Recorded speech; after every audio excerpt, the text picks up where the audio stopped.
Hi, it's HardReset and today I'll show you how to boot from USB your DELL 7320 Detachable.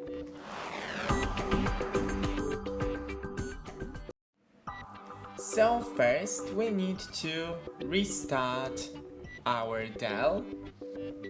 Click restart and wait for it to completely shut down. And now when it's powering on, then spam the volume up button till you see preparing the one-time boot menu,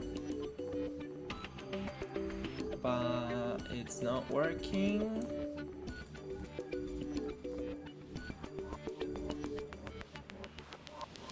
Hello?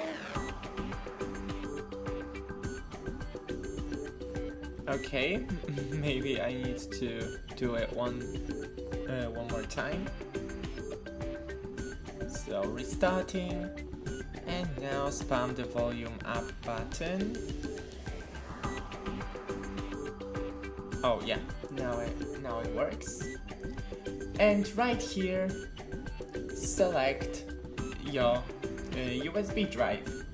That's it. Don't forget to leave a like and see you in the next one.